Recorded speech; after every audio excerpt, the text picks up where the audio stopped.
हाँ जी, तो आप लोग जो है हमारी पार्ट 3 में पहुंच चुके हैं हम सॉलिड के। और आज जो हमारे पास इसका कैटेगरी है वो हमारे पास क्या है जी, हमने कहा था क्या क्या डिस्कस करेंगे हम? सरल घनीय का, फलक केंद्रीय का, अंतः केंद्रीय का और अंतः केंद्रीय का पुष्टिका का। इन चारों का हमें यहाँ पे क्या करना है, हमें कुछ इसके रिलेटेड आते हैं कि भाई कुल अवयवीकरण कितने हैं, ट्रिक के साथ भी देखेंगे, सॉल्यूशन भी देखेंगे, बिल्कुल तसल्ली से काम होगा अपना। ठीक है, करते हैं से कंटिन्यू। ठीक है जी, ये बहुत इंपॉर्टेंट लेक्चर होने वाला है, मैं बहुत इंपॉर्टेंट, ये मैं बहुत रिकमेंड करूँगा कि आप जो है इसको तो स्किप करके तो नहीं देखें, ठीक है, इसको कंटिन्यू देखें, ठीक है, तभी आपके समझ में आएगा। ठीक है, ठीक है, करते हैं इससे अनबॉक्सिंग है, अनबॉक्सिंग करेंगे आज हम किसकी, अवयवीकरणों के स्थान के आधार। ठीक है जी, अवयवीकरणों के स्थान के आधार। ठीक है, सबसे पहला जो हमारे पास में आएगा वो कौन है, सरल घनीय एकक कोष्टिका। अब हम किसको सरल घनीय एकक कोष्टिका बोलेंगे?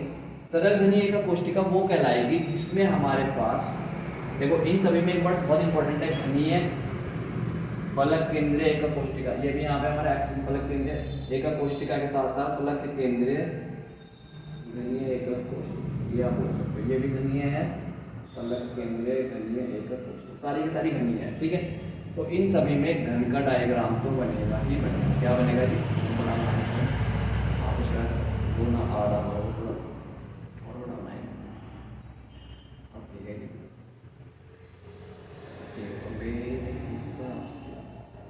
क्लियर है, ये हमारा घनीय समय बनेगा।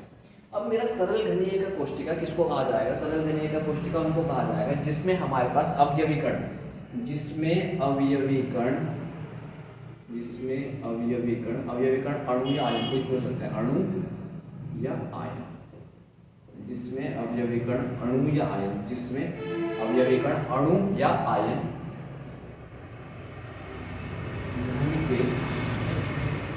घन के कहाँ होते हैं, सिर्फ कोनों पर उपस्थित होते हैं, सिर्फ कोनों पर उपस्थित होते हैं, कोनों पर उपस्थित होते हैं। अच्छा, ये कोने बहुत इंपॉर्टेंट है यहाँ पे। ये कोने आपको लग रहा है मैंने बोल दिया कोने, और आपकी मैडम ने भी चित्र बताया गया ऐसे बना देती है, मैडम ने सब जोड़ बना दे इस तरीके के डायग्राम बना देती है। तो ये बनाना तो सही है, मैं उनको मना नहीं कर रहा, बट ये बहुत ज़्यादा गलत है। ठीक है, इसमें जो है आपको एक बहुत इंपॉर्टेंट नोट लिखने की बात ये होती है, जब आप इसकी पैकिंग फैक्टर पढ़ोगे ना, संकुलन क्षमता, पैकिंग एफिशिएंसी, वहाँ पे ये नोट बहुत काम आएगा। फिर आप बोलोगे कि हाँ इंपॉर्टेंट है। देखो सबसे पहले तो ये हो गया कि अवयवीकरण हमारे कहाँ हो गए, घन के सिर्फ कोनों पर उपस्थित होंगे, कोनों 1 2 3 4 5 6 7 8, आपका एक कमरा एक घन है। ठीक है, देख लेना, या तो घना भी हो सकता है, बट आपको घन कंसिडर करना, कोने देखना, घन और घना में कोने काने तो सेम ही होंगे ना, फलक है। ठीक है, अब ये भी करोगे कोनों के। ठीक है जी, कोनों पर मैं जो नोट लिखवाना चाह रहा है इसमें वो बहुत इंपॉर्टेंट है हमारा, किसके लिए, जब हम संकुलन क्षमता पढ़ेंगे उसके अनुसार क्या है, ये नोट अनुसार क्या है कि जो कोनों के अणु है, कोनों के अणु को हम क्या मानेंगे हमेशा, कोनों के अणु को हम कंसिडर करेंगे हमेशा क्या, कि ये एक गोले है, गोले। ठीक है, हमेशा अणु को क्या माना जाएगा, गोले। क्या माना जाएगा, गोले। कोनों के अणु आपस में एक दूसरे को करते हैं प्यार में, एक दूसरे को टच को क्या बोलेंगे, स्पर्श, एक दूसरे को स्पर्श करते हैं। ये बहुत इंपॉर्टेंट है, अभी के लिए नहीं है, अब जब आप इसको संकुलन क्षमता में करेंगे। ठीक है, कोनों के अणु आपस में एक दूसरे को स्पर्श करते हैं, मतलब कि कुछ इस तरीके से, ये आपका केंद्र है और इसके पूरा का पूरा क्या है, इसको हमने जो बिंदु माना हुआ है इसका मध्य बिंदु मान के कंसिडर करते हैं। ठीक है, क्लियर है। और ये हमारा दूसरा आगे, फिर जब आप इसकी बनाओगे तो ये भी इसके साथ क्या होगा, इसलिए मैंने थोड़ा नीचे टच हो गया, 3D है ना, थोड़ा दिक्कत लगा दिया, ये कुछ इस तरीके से टच हो गया। इस तरीके से जो टचिंग फॉर्मेट है ये हमारे क्या है, अवयवीकरण एक दूसरे को क्या कर रहे हैं, स्पर्श करेंगे। ठीक है, बहुत इंपॉर्टेंट लाइन है। ठीक है, जब आप इसका सिंपल डायग्राम बनाना अपने एग्जाम के पॉइंट ऑफ व्यू से, जब आप बनाओगे, मैं उसको बता देता हूँ, मैंने इस लाइन को एक्सप्लेन करने के लिए बनाया। ठीक है, अब इसका रोल नहीं है, इसका रोल जब हमारा पास संकुलन क्षमता वाला टॉपिक आएगा वहाँ पे कंसिडर करें। अभी आपका ये वाला डायग्राम बिल्कुल 100% वैलिड है, कोई इसमें आपके नंबर नहीं था। तो ये जो आपके पास जब अभिकरण सिर्फ और सिर्फ कोनों पे उपस्थित होंगे तो वो हमारे पास क्या कहलाएगा, एक सरल घनीय एकक कोष्ठिका कहलाएगा। ठीक है जी, क्लियर है। अब हमारे पास इसके अंदर क्या आ जाता है कि एक घन में कोने कितने होते हैं। अब यहाँ पे आता है कि क्या ये इतने सारे जो अभिकरण दिखा दिए मैंने 1 2 3 4 5 6 7 8, क्या इन सभी के सब मतलब क्या करना है, कोई आपसे पूछे कि भाई सरल घनीय एकक कोष्ठिका में कुल अभिकरण कितने हैं, कुल कणों की संख्या कितनी है, कुल कण का वेट कितना है, तो आपके 8 के अनुसार निकाल लोगे कि 8 है सर, 8 अणु है टोटल, तो एक का अगर 10 ग्राम हुआ तो 80 ग्राम हो गया मामला है, ऐसा नहीं होगा। अब देखो वही चीज़ अब हमें यहाँ पे निकालनी है कि एक कुल अवयवीकरण कितने यहाँ पे एक यूनिट सेल में सहभागिता दे रहे हैं। मतलब कि अगर आपके पास एक रोटी है और आपके खाने वाले 4 है तो आपके हिस्से में कितना आया, 1/4। तो इसी प्रकार जब मैं यहाँ पे ये एक अणु इस तरीके से ड्रॉ कर रहा हूँ जो कि मेरा ये केंद्र माना हुआ है मैंने, तो अगर ये मैंने केंद्र माना हुआ और ये अवयवीकरण है तो मैं ये देखूंगा कि ये केंद्र तो ये गोला इस यूनिट सेल में कितनी सहभागिता दे रहा हूँ, ये जो इसका ये वाला पार्ट आ रहा है इस सिंगल यूनिट सेल में वो कितना आ रहा है, समझ पा रहे। तो हमें वही निकालना है। ठीक है, अब हम वो निकालने की कोशिश करेंगे। बिल्कुल आसान है, बहुत आसान से तरीके से निकल जाएगा। देखो जी, अगर आप एक कोने को पकड़ लो अपने कमरे के किसी कोने को पकड़ लो, आप यहाँ पे अभी बैठे हुए हो, एक कमरे के कोने को सेट कर लो। यहाँ पे आप बैठे हो, कोना तो हो गई ना, वहाँ कोना समझ गए ना, कोना दीवार जहाँ पे अटैचमेंट होते छत्ते पत्ते और दीवार होती है ना, उसको कंसिडर करो। वो दीवार का कोना, अगर आपके पास एक कमरा है ठीक है, एक कमरा है, उसका एक आपने कोना पकड़ लिया, वो कोना कितने कमरों के साथ और अटैचमेंट में आ सकता है, वो कोने कितने पार्टनरशिप में, मतलब कि कितनों के साथ अपनी सहभागिता दिखा सकता है। समझ पाए, मतलब थोड़ा सा 3D इमेजिन करनी, थोड़ी सी ज़्यादा भी नहीं, थोड़ी सी। कमरा है, उस कमरे का कोना पकड़ लो, अब वो कोना देखो कितने और कमरों के साथ जुड़ सकता है। तो देखो आपका एक कमरा तो यही हो गया, ठीक है, एक कमरा, जो इसके बगल वाला कमरा होगा उसके हिस्से में भी वो कोना आ रहा होगा, बिल्कुल आ रहा होगा, टच तो हो रहा होगा ना, 1 2, क्लियर है। जो मेरा एक कमरा है जहाँ पे मैंने अभी कंसिडर करा, जो मैंने उसके बगल में माना था, जहाँ पे ये हो गया, ये हो गया, एक इसके जस्ट क्या होगा, एक इसके जस्ट आगे होगा, एक इसके जस्ट इधर भी होगा।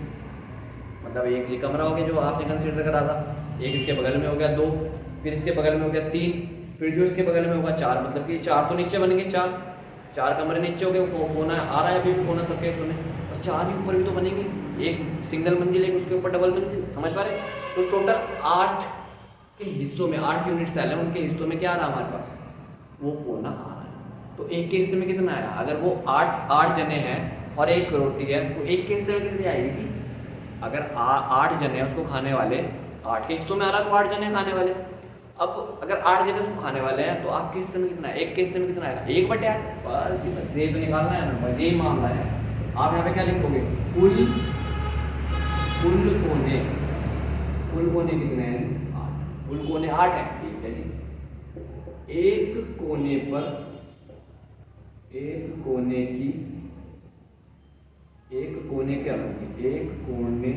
के अणु की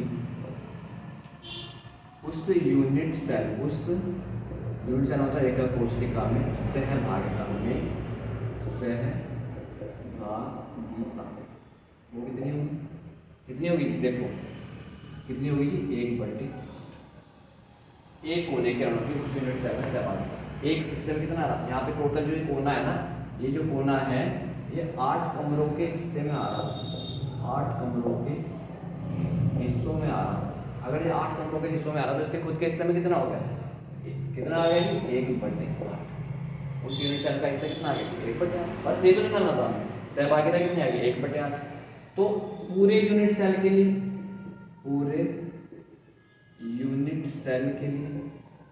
जो पूरे यूनिट सेल के निकालोगे तो 8 कोने हैं और एक का हिस्से में 8/8, 1/8 है तो गणित है, ठीक है, ये मैं मिटा देता हूँ, ठीक है। तो अगर हम यहाँ पे पूरेंगे कि पूरे यूनिट सेल की बात करेंगे तो 8 गुना, देखो 8 हमारे कुल कोने हैं, अब एक कोने का 1/8 है तो इसका भी 1/8, इसका भी 1/8, इसका भी, तो हम 8 गुना कर देंगे डायरेक्ट, ठीक है। और हिस्सा कितना आ रहा है सबके में, 1/8 हिस्सा, तो टोटल क्या आएगा, 8 से 8 गया तो हमारे पास क्या आ गया, 1 है। मतलब कि आप जो सोच रहे थे कि अगर एक का 10 ग्राम है, 20 30 40 50 60 80 ग्राम आपने वजन ले लिया था, तो ये आपकी क्या थी, भूल थी। उसका अगर वजन तो कितना है, सिर्फ 8 ही ग्राम है, समझ पा रहे। जब आपने उसको पीस काट के इसका इकट्ठा करा, इसका इकट्ठा करा तो यहाँ आया, इसका इकट्ठा करा, इसका इकट्ठा करा, आपने इन सबको मिक्स करा तो एक ही गोला बना। समझ पाए? तो यहाँ पर अगर आपसे कोई पूछे कि सरल घनीय एक कोष्टिका में कुल अवयवीकरण कितने होते हैं तो क्या आएगा आंसर? एक। क्लियर है? क्लियर है? मतलब पूरे यूनिट सेल में क्या आएगा हमारे पास? एक आएगा। क्लियर है? किसके लिए? सिर्फ सरल घनीय के लिए। क्लियर है? ठीक है। इसके अंदर एक और बहुत इंपॉर्टेंट चीज आती है, एक चीज हमारे पास आती है यहाँ पे उपसह संयोजकता। उपसह संयोजकता, उपसह संयोजकता, इसको आप बोलते हो कोऑर्डिनेशन नंबर। कोऑर्डिनेशन नंबर, पहले तो आपको इसकी डेफिनेशन बताओ नहीं, ठीक है। कोऑर्डिनेशन नंबर की आपको सबसे पहले आपको नोट में बना लेना। नोट में क्या आएगा आपका? उपसह संयोजकता। उसमें क्या लिखोगे आप? उसमें आप ये लिखोगे उपसह संयोजकता होती क्या है कि भाई एक अवयवीकरण कितने अपने नियरेस्ट एटम के साथ जुड़ा हुआ है। एक अवयवीकरण अपने कितने पड़ोसी अणुओं के साथ, पड़ोसी अणुओं के साथ स्पर्श में है। ठीक है, ये क्या है हमारे पास? उपसह संयोजकता। क्या कहते हैं इसे? उपसह संयोजकता। ठीक है जी। अब देखो जो मेरे पास ये वाला अणु है, ये अणु है, ठीक है जी। ये जो है इसके हिस्से में भी आ रहा है, इसके साथ टच में एक अणु, ये अणु इसके साथ भी टच में है, ये जो अणु है वो इसके साथ भी टच में है, वो इसके साथ भी टच में है। जो इसके ऊपर होगा, जो इसके ऊपर जो मैं अगर एक और रखूँगा वो उसके साथ भी टच में होगा। समझ पा रहे हैं? इसको थोड़ा 3D में इमेजिन करना पड़ेगा आपको। ठीक है। सिमिलरली जो हमारा इसके बगल वाली यूनिट थी उसके साथ भी टच में होगा, और जो हमारे इसके बगल वाली यूनिट थी वो इसके साथ भी टच में होगा। तो टोटल कितने के टच में? 1 2 3 4, 1 2 3 4 5 और एक ये नीचे के साथ भी टच में।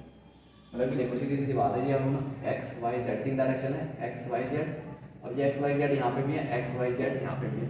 तो बस 3 इसके एक्स वाई जेड इधर वाले और 3 इसके एक्स वाई जेड ऊपर वाले, टोटल कितने आ जाएंगे? तो उपसह संयोजकता अगर हम बात करते हैं दादू जी, इसके अगर आप बात करते हो सरल घनीय ज़्यादा की उपसह संयोजी संख्या क्या आएगी? उपसह संयोजी संख्या कितनी आएगी जिसकी? उपसह संयोजी संख्या कितनी आएगी इसकी? ये आयरन के केस में थोड़ा चेंज हो जाता है, आयरन के केस में इसके अपोजिट लेने पड़ते हैं। तो अभी अब जब आयरन लगाएंगे तभी हम अभी करेंगे इसको। क्लियर है? क्लियर चल रहा? सरल घनीय का कोष्टिका। ठीक है, वीडियो सही चल रही, वीडियो बिल्कुल परफेक्ट। अब हम इसका देखते हैं कौन सा वाला फलक के टाइम देखते हैं। ठीक है, 12 मिनट। ठीक है, छोटी छोटी वीडियो बनाएंगे हम आराम से। ठीक है, 20 से 30 मिनट इनफ होगी वीडियो, है ना। और जो अगर उससे ज़्यादा होगी तो हम इसको क्या कर लेंगे? पार्ट में कन्वर्ट कर लेंगे। ठीक है, आप लोगों को भी देखने में आधा घंटा इनफ होता है पढ़ने के लिए, वीडियो देखने के लिए बहुत है। ठीक है, हर दिन आधा घंटा देखो, कोई दिक्कत नहीं। ठीक है जी। अब हमारा अगला कौन है? अगला हमारे पास है फलक केंद्र। कौन है जी? फलक केंद्र। फलक केंद्र नाम से पता चल रहा है। फलक का मतलब क्या होता है? फलक का मतलब होता है फेस। फेस का मतलब आपका फेस, फलक थोड़ा। ठीक है, फलक के केंद्र एक कोष्टिका। देखो जी, हमें पता है ये तो बनना ही है। अब देखो जी, एक और चीज़ आप उसके बाद याद रखना। सरल घनीय पढ़ा था कि सारे के सारे अवयवीकरण कहाँ? कोनों पे। अब इसके बाद जो भी हम पढ़ेंगे, फलक पढ़ेंगे, अंतः पढ़ेंगे, अंतः पढ़ेंगे, इन सभी में कोनों में तो होंगे ही होंगे, कोनों पे तो होंगे ही होंगे, कोनों पे तो सबके होंगे, कोनों पे तो सभी के होंगे। और कोनों की जब हम हिस्सेदारी भी निकालेंगे तो वो भी सेम आएगी जैसे अभी हमने उसमें निकाली। तो एक आएगी ना कोनों की हिस्सेदारी, और इन सभी में कोनों की हिस्सेदारी एक तो आनी ही आनी है। तो हमें पता चल गया इसमें भी आएगी, इसमें भी आएगी, इसमें भी आएगी। ठीक है, एक तो आने जाना है। अब देखो इसका नाम फलक केंद्र तब पड़ेगा जब हमारे पास अवयवीकरण कोनों के साथ साथ, यहाँ अगर आप लिखना चाहोगे तो आप यहाँ लिखोगे कि कोनों के साथ साथ, कौन कोनों के साथ साथ? अवयवीकरण कोनों के साथ साथ एकक कोष्टिका के फलकों पर भी उपस्थित होते हैं, फलकों पर भी उपस्थित होते हैं। इस तरीके की यूनिट सेल को मैं क्या बोल दूंगा? फलक केंद्रीय एकक कोष्टिका। फलक केंद्रीय घनीय एकक कोष्टिका, FCC। ठीक है, क्या बोलेंगे इसे? FCC। ठीक है, इसमें ट्रिक भी लगेगी हमारी। ठीक है, FCC। अगर आप इसमें वो नोट वाली की बात करो जो नोट था, जो हमने उसमें भी लिखा था, जो हमें कहाँ यूज़ होगा जब हम वो पढ़ेंगे क्या, संकुलनशीलता वाला। तो यहाँ पर हमें जो एक इम्पॉर्टेंट नोट ये आएगा कि जो हमारे ये अवयवीकरण कोने वाले हैं ये आपस में टच नहीं होंगे, है ना। कोनों के अणु आपस में टच नहीं होंगे, कोनों के अणु आपस में टच या स्पर्श नहीं होंगे, परंतु जो हमारे पास जो फलक पे होंगे, हम बताएंगे फलक पे उपस्थित होंगे। फलक पे यहाँ देखो कोनों के साथ साथ फलक, ये है ना हमारे पास, ये फलक होते हैं। फलक आपके क्या होते हैं, अगर आपका कमरा है तो उसकी दीवारें टोटल कितनी है, छत और फर्श को भी गिनना पड़ेगा, वो फलक में आता है, ठीक है। ठीक है, तो आपको छत दीवारें कितनी होगी, 1 2 3 4 4 दीवारें होगी, और छत और आपकी जो जमीन है वो कितनी होगी, 6। 1 2 नीचे आ गया और 4, ये पीछे वाली फलक के लिए और ये फ्रंट वाली फलक के लिए। मैं इन दोनों को ये बना रहा, ये मैं लिख भी रहा हूँ यहाँ पे, पीछे वाली फलक, पलक में फलक, पीछे वाली फलक है पलक, पलक ये भाई फलक, ठीक है। और ये आगे वाली फलक, आगे वाली फलक, आगे वाली फलक के लिए पीछे वाली, और ये हमारे पास कोनों वाला चला गया, जमीन पे आ गया, ठीक है। हमारे पास टोटल कितने फलक होते हैं, 6, और इन 6 पे मुझे आइटम है, कोनों पे तो नहीं है बट फलकों पर भी। तो जी फलक वाले जो है ना 1 2 3 4 5, देखो कैसे, एक छत वाला फलक, बीच में सेंटर में एक आपका अणु है जिसको फलक बोल, वहाँ पे एक अणु है, ठीक है। जो छत है आपकी उसके बिल्कुल सेंटर में जहाँ आपका पंखा लगा होगा, सेंटर में लगता है आजकल क्या, तो सेंटर में हो गया एक पहला। उसके बगल वाली जो दीवार है, जो उसके बगल में जो छत को मिला रही है ना आपकी, 1 2 3 4 दीवारों से कवर है ना छत, तो वो जो छत है वो और उसके जो 4 दीवारें हैं वो आपस में क्या है, स्पर्श करते हैं एक दूसरे को, ठीक है। क्या करते हैं, आपस में स्पर्श करते हैं, ठीक है। कोनों के अणु आपस में टच नहीं होते, परंतु एक फलक जो है वो कितने के साथ शेयर में होती है, वो कितनों के साथ टच में होते हैं, एक फलक का अणु जो एक फलक का अणु है वो कितने के साथ टच में है, 1 2 3 4 का अणु दूसरी 4 फलकों के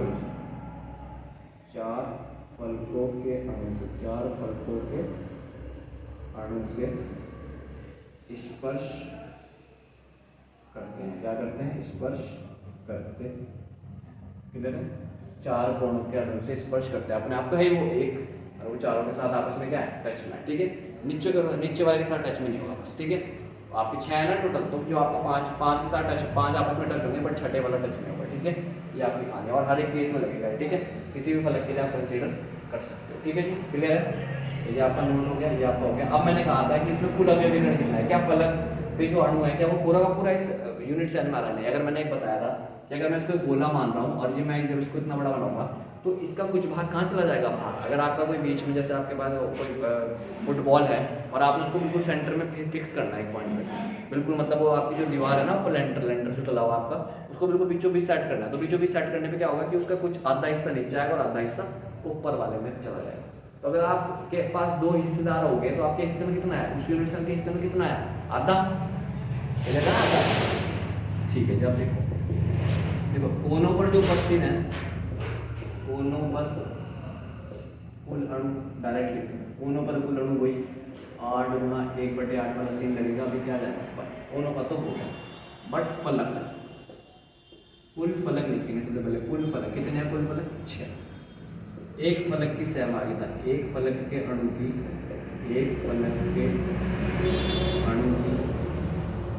यूनिट सेल में सहभागिता कितनी है, आधी है, क्योंकि आपका एक जो अणु था वो बिल्कुल सेंटर में है और वो जो है सेंटर में बिल्कुल। अब वो लगा लो कि अगर आप उसके ऊपर एक अवयवीकरण या एक यूनिट सेल बिछा दोगे, कमरा लगा दोगे, तो क्या वो जो बॉल है वो किसी और के साथ टच में जाएगी, नहीं जाएगी। वो सिर्फ और सिर्फ किसके साथ आ जाएगी, एक अपने उसके साथ और एक ऊपर वाले के साथ, ठीक है। तो इसलिए उसके हिस्से में कितना आया, उसको थोड़ा इमेजिन करना कि आपके पास जो छत है वो जो है, अगर मेरे बिल्कुल यहाँ पे सेंटर में, अगर मैं यहाँ पे ये बना देता हूँ, यहाँ पे ये अणु है, ये अणु जो है अगर मैं इसके ऊपर एक छत बिछा दूँ, एक कमरा लगा दूँ, तो क्या ये अणु और किसी के साथ टच में आएगा, किसी और यूनिट सेल के साथ, किसी और कमरे के साथ टच में आएगा, नहीं आ सकता। ये पंखा सिर्फ और सिर्फ किसके साथ आएगा, जो आपका पंखा बीच में लगा हुआ वो आता ऊपर, आता नीचे, तो वो क्या किसी और के साथ टच में आएगा अगर आप और कमरे बनाओगे उसकी जैसे ही बिल्कुल बगल बगल नहीं आ सकता, ठीक है। तो इसलिए कितनी सहभागिता आ गई, क्लियर है। कितनी कॉन्ट्रीब्यूशन आ गई, आधी, ठीक है, बहुत बढ़िया।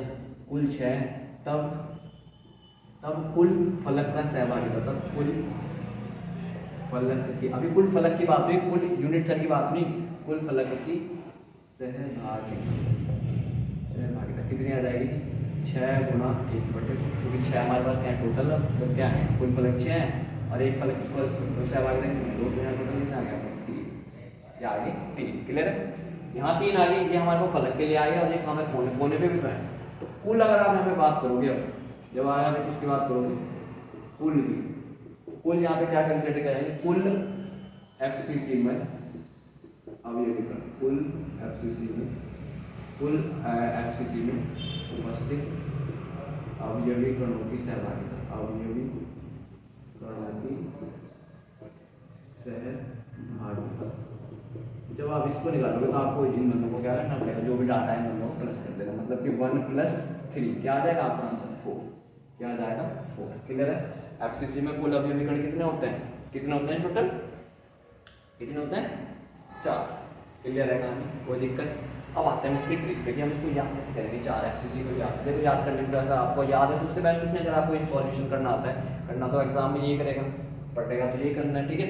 बट आपके कुछ कभी कभी कुछ आ जाते हैं एमसीक्यू टाइप के क्वेश्चन, तो वहाँ पर आ जाता है कि भाई एफसीसी में टोटल रन कितने, फिर आप वहाँ इतना बड़ा सॉल्व करोगे, है ना, इतना तो लॉजिक ही नहीं है।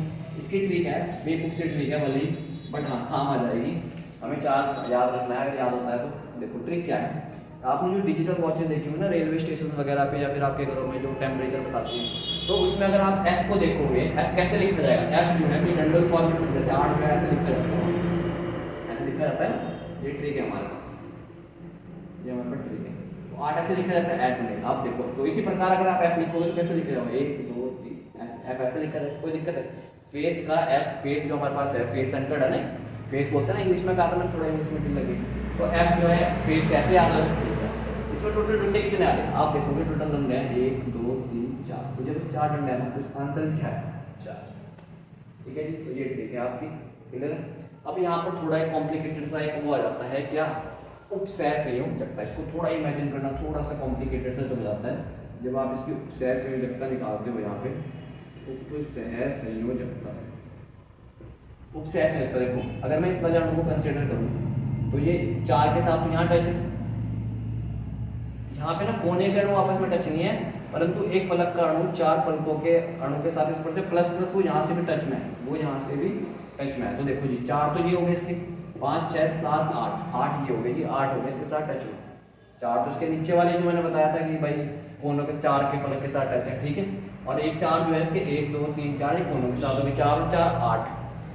जो इसके ऊपर यूनिट सेल हो गई ये इसका, तो चलो इसे उनका ये तो पूरा का पूरा इसी का है, ठीक है। अब ऐसा नहीं है कि अलग अलग उसमें अलग अलग मानने पड़ेंगे, ठीक है। तो 4 ऊपर वाले के लिए भी है, तो सेम ही है ना, ऊपर वाले के लिए भी, ऊपर वाले के लिए भी सेम ही है, जब तो सेम है, बट अलग कौन होंगे, जो इसके जो नीचे वाले 4 है ना, जो आपका एक अणु है वो नीचे 4 के साथ अटैचमेंट में और कोने वालों के साथ अटैचमेंट में, वो कोने वाले तो उसके ऊपर वाले के साथ भी टच में, ठीक है।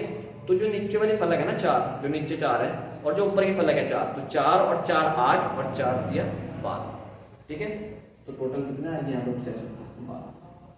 थोड़ा इमेजिन करना पड़ेगा इसमें, थोड़ा सा, ज़्यादा नहीं है। मैंने बताया कि वो जो बीच वाला हमारा फलक वाला अणु है वो नीचे 4 के साथ टच में, उसके कोनों के साथ टच में, उसी यूनिट सेल के। जो उसके ऊपर यूनिट सेल बनेगी, उसके ऊपर कमरा बनेगा, उसमें भी क्या होगा, जो कोने वाले होंगे इसके नीचे ग्राउंड वाले, जो उसकी छत होगी वो ऊपर वाले के लिए क्या होगी, उसका वाला बेस होगा। तो उस जो छत वाला जो हमारी छत है उसके ऊपर वाले के लिए क्या होगा, बेस। तो उसके जो कोने वाले हैं ना वो तो उसके साथ भी टच में होंगे ना, उसको बार बार थोड़ी आधा आधा भी नहीं, आधा आधा करके तो एक बनाओ पूरा, समझ पा रहे। तो 4 उसके कोने वाले हो गए, 4 उसके कोने, 4 उसके कोने वाले, 4 उसके फलक वाले, 4 4 8, और जो ऊपर वाले के लिए फलक वाले आएंगे वो भी तो टच में होंगे, समझ पा रहे। तो टोटल कितने होंगे हमारे पास 8 तो 12, समझ पा रहे। तो उसकी उपचार क्या है हमारे पास 12, क्लियर है। देखते हैं कितना मिनट की वीडियो होगी हमारी, ज़्यादा लेंथी ना हो, 24 मिनट, ठीक है जी, पास में है। अब हम अगला टॉपिक करते हैं अपना, कौन, अंतः केंद्र, ठीक है। अंतः केंद्र लास्ट टॉपिक है हमारा, ये इसका भाई है अंतः केंद्रीय। अंतः केंद्रीय जो है एंड सेंटर जो है इसी का जो है भाई है। अब बॉडी सेंटर जो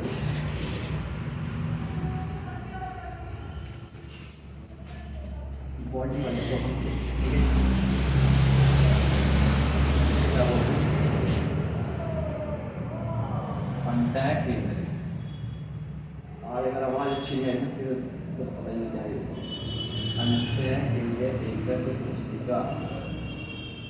अंतः केंद्रीय एकक कोशिका, ठीक है, यूनिट सेल। देखो जी, अंतः केंद्रीय किसे बोलते हैं? Body centre. जब हमारे पास अवयवी कण कोनों के साथ साथ, ये मतलब कोने बन गए, ठीक है, कोने बन गए, कोनों के साथ साथ अवयवी कण उस यूनिट सेल के केंद्र में उपस्थित होता है। बिल्कुल, अगर आपका एक कमरा है तो ये बिल्कुल, जैसे मान लो ये आपका एक कमरा है, उस कमरे के बिल्कुल बीच में, बिल्कुल सेंटर में, बिल्कुल सेंटर, जो आपका कमरे का सेंटर पॉइंट होगा ना, उसको सेंटर और छत के पैरामीटर से नहीं कह रहा मैं, पूरे कमरे का ही सेंटर पॉइंट कह रहा है, ठीक है। उस कमरे का सेंटर पॉइंट जहाँ पे सारे सारे कोने एक जगह इकट्ठा होते हैं ना, उस वाले पॉइंट को कंसीडर करा, वहाँ पर हमारे पास अवयवी कण उपस्थित होता है। कोनों के साथ साथ, कोनों के साथ साथ यूनिट सेल के केंद्र में, यूनिट सेल के केंद्र में भी अवयवी कण उपस्थित होते हैं, उपस्थित होते हैं। तो इस वाली कैटेगरी को हम क्या बोलेंगे? अंतः केंद्रीय एकक। क्वेश्चन आंसर बच रहा अंतः केंद्रीय, ठीक है। अब देखो, जिसमें अब आते हैं वही कूलम निकालना है, वही पैरामीटर है। देखो मैंने बताया था कोनों के लिए तो फिक्स होगी, कोनों की सहभागिता, कोनों की सहभागिता कितनी आ जाएगी? कोनों की सहभागिता आ जाएगी 8, बहुत बड़ा होगा उसमें 8/1 एक। तो आगे कोनों की, अब मुझे बताओ कि जो हमारे पास बिल्कुल केंद्र में कोई चीज़ है, क्या वो और किसी की सहभागिता, मतलब कि वो अणु की चीज़ किसी के हिस्सेदारी में है? नहीं है। वो पूरी की पूरी रोटी किसकी? आपकी है। अगर वो केंद्र में है, वो किसी के साथ टच में नहीं है, किसी के साथ टच में, क्योंकि सेंटर में है बिल्कुल। अगर वो सेंटर में है तो किसी के साथ टच में नहीं है, तो उसका उस यूनिट सेल में सहभागिता कितनी होगी? पूरी पूरी। समझ पा रहे? तो अगर हम यहाँ पे देखें तो बॉडी वाले की अगर हम बात करें, मतलब कि अंतः केंद्र की, अंतः है ना, अंतः बॉडी में होता है अंतः, अंतः की सहभागिता कितनी हो जाएगी? एक पूरी का पूरा है ना, वो एक पूरी की पूरी रोटी आपकी है। तो अगर आप यहाँ पे कुल देखोगे, कुल सहभागिता, कुल कंट्रीब्यूशन कितना जाएगा? मतलब 1 + 1 दैट इज 2। कुल अणु इसमें कितने हैं? 2, ठीक है। अब आप इसकी ट्रिक भी देख लो। अब इसकी ट्रिक की जब हम डील करेंगे तो इसकी ट्रिक से हमें एक डील क्या याद रखना है। देखो, अगर आपको उसकी इंग्लिश के नाम याद है, इसको क्या बोलते हैं? Body centre. क्या बोलते हैं इसे? Body centre. अगर इसको बॉडी सेंटर बोलते हैं तो उसका स्टार्टिंग का वर्ड कौन है? बी। मुझे बताओ कि आपका ABC में अल्फाबेट बी कौन सी पोजीशन पे आता है? 2 नंबर पे अल्फाबेट 2, बी जो है ए के बाद बी आता है, 1 नंबर ए हो गया, बी हो गया 2, सी हो गया 3, ऐसे करके। तो अगर आपका बी जो है अल्फाबेटिकली 2 नंबर पे आ रहा है, तो ये तो इसका आंसर। थोड़े थोड़े लॉजिक बनाना पड़ेगा, क्लियर है? मेरे हिसाब से बिल्कुल आसान, बिल्कुल बहुत प्यारा कॉन्सेप्ट था, ठीक है। इसमें एक हमने नोट नहीं लिखा, वो ये था कि जो हमारे पास ये अपने भी करना है, जो बीच वाला सेंटर है, वो कोनों के साथ टच में है, कोनों के साथ। हाँ, कोने वाले अभी भी टच में नहीं है, परंतु ये जो हमारा सेंटर में है, ये सभी कोनों के साथ क्या है? टच में। क्या है? सभी कोनों के साथ टच में। इसीलिए इसकी उपसह संयोजकता क्या आएगी? अगर आप इसकी उपसह संयोजकता निकाल लोगे, उपसह संयोजकता, तो कितनों के साथ टच में है? कितने के साथ टच में? कभी भी 8 के साथ। उसकी उपसह संयोजकता क्या आ जाएगी? क्लियर है? क्लियर है जी? बिल्कुल, ठीक है। स्पर्श होनी चाहिए ना, ये वाला काउंट नहीं होते हैं आप इसको कंसीडर के, इसको पैरामीटर लेकर यहाँ पर कुछ नहीं, क्योंकि ये तो टच में नहीं ना, ये इसके साथ टच में, फिर इसके अगले वाले के साथ टच में होगा। तो टोटल देखो, यहाँ से अगर आप निकालोगे तो ये इसके साथ टच में है ना, 1 आ गया। जो इसके ऊपर यूनिट सेल होगी उसके साथ टच में है, तो टोटल 8 के हमने उसमें देखा था, तो टोटल 8 के साथ टच में होगा ना। फिर वहाँ से निकाल सकते हो, कोई भी कंसिडर कर लो तो आप जो है उससे निकाल सकते हो, ठीक है जी। तो ये हमारा कंप्लीट था। ये अंतः केंद्रीय इंपॉर्टेंट ज़्यादा है नहीं, तो उसको आप छोड़िए ना। अगर आप इसकी डेफिनेशन देखोगे तो ये FCC का भाई होता है। FCC के 2 अपोजिट साइड्स में जब हमारे अणु अटैचमेंट हो जाते हैं ना, FCC में तो सारे फलक पे थे, बट इसमें क्या होता है? सिर्फ और सिर्फ दो फलकों पर हमारे पास अपोजिट अणु उपस्थित, ठीक है। तो ये FCC का ही भाई है, ठीक है। तो ये आज की हमारी क्लास में कंप्लीट होगी है, ठीक है। इसमें आपको कोई भी डाउट होगा तो आप मुझे मैसेज कर देना, या ऐसे मतलब कमेंट, ठीक है। और अच्छी लगे तो लाइक करें, है ना जी। और जो भी हमारे पास आने वाली वीडियो है उसको फॉलो करते रहें, है ना। आप हमारे पास अगला टॉपिक अब हम करेंगे संकुलन क्षमता का, ठीक है जी। ओके, धन्यवाद, थैंक यू।